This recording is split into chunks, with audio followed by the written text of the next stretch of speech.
بسم اللہ الرحمن الرحیم۔ السلام علیکم دوستو، امید کرتا ہوں کہ آپ سب خیریت سے ہوں گے۔ دوستو، آج کی اس ویڈیو میں ہم آپ کے ساتھ اللہ رب العزت کے ایک اسم مبارک کا وظیفہ شیئر کریں گے۔ پیارے دوستو، آپ سب کو پتہ ہے کہ اللہ رب العزت کے تمام اسم، تمام نام ببرکت ہے، بڑی فضیلت والے ہیں۔ ان کا ورد کرنے کا، ان کو پڑھنے کا بڑا اجر و ثواب ہے۔ مشکلیں جو ہے وہ آسان ہوتی ہے، مصیبتیں ٹال جاتی ہے، اللہ رب العزت کا خاص فضل و کرم حاصل ہوتا ہے۔ پیارے دوستو، ایک بات آپ ذہن نشین کر لیں کہ جب بھی آپ کوئی وظیفہ، کوئی عمل کریں، کوئی بھی تسبیح پڑھے تو اسے مکمل یقین اور بھروسے کے ساتھ پڑھا کرے۔ اس عمل کو بڑے بھروسے اور یقین کے ساتھ کیا کرے تاکہ آپ کو بھرپور فائدہ جو ہے آپ کو حاصل ہو سکے، اللہ رب العزت کا خاص فضل و کرم جو ہے وہ آپ پر ہو سکے۔ یعنی جب بھی آپ کوئی عمل کرے، کوئی وظیفہ کرے تو اللہ رب العزت کی ذات پر مکمل یقین اور بھروسہ ہونا چاہیے، تو انشاءاللہ آپ کو بھرپور فائدہ جو ہے وہ حاصل ہوگا۔ پیارے دوستو، معید وہ ذات ہے جو کسی شے کو فنا کرنے کے بعد دوبارہ اسے پہلے کی طرح زندہ کرنے پر قادر ہو۔ چونکہ اللہ رب العزت کی طرف سے ہمیں موت آئے گی اور پھر زندہ کرے گا، اس لیے اسے معید کہا جاتا ہے۔ معید میں چونکہ دوبارہ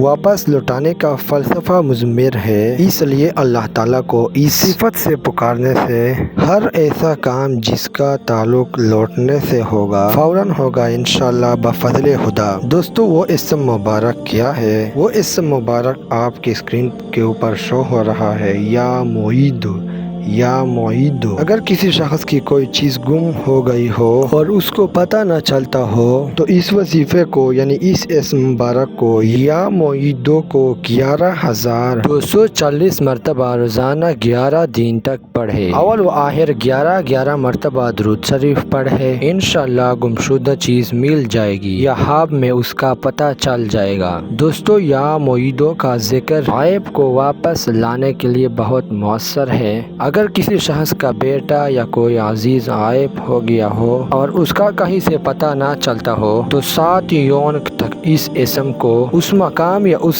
گھر میں جہاں سے غائب ہوا تھا، عشاء کی نماز کے بعد یہ کہے کہ یا الہی فلاں بن فلاں کو یہاں لا دے، انشاءاللہ غائب واپس آ جائے گا یا اس کا پتہ چل جائے گا۔ پیارے دوستو، اگر کسی شخص صاحب مقام ہو، یعنی پہلے نیک، زاہد، عابد ہو، مالدار ہو، متقی ہو اور پھر نیکی چھوٹ گئی ہو، مالداری ختم ہو گئی ہو، تنگ دستی ہو، مفلسی نے گھیر لیا ہو، یعنی جو چیز یا مقام پہلے تھا اب وہ نہیں رہا اس کے پاس، اسے بحالی کے لیے اس اسم کا ورد بہت اکثر ہے۔ اس لیے اسے چاہیے کہ اس اسم کو 41 روز تک 4100 مرتبہ روزانہ پڑھے۔ کسی تسبیح کے اوپر، کسی کاؤنٹر کے اوپر گن لے، بڑے یقین کے ساتھ، بڑے بھروسے کے ساتھ، انشاءاللہ اس کا پہلے والا مقام بحال ہو جائے گا انشاءاللہ بفضل خدا۔ دوستو، ہم امید کرتے ہیں کہ آج کی ہمارا ویڈیو آپ کو پسند آیا ہوگا۔ اگر ویڈیو پسند آیا تو ویڈیو کو لائک اور ہمارا چینل کو سبسکرائب کرے۔ خدا حافظ۔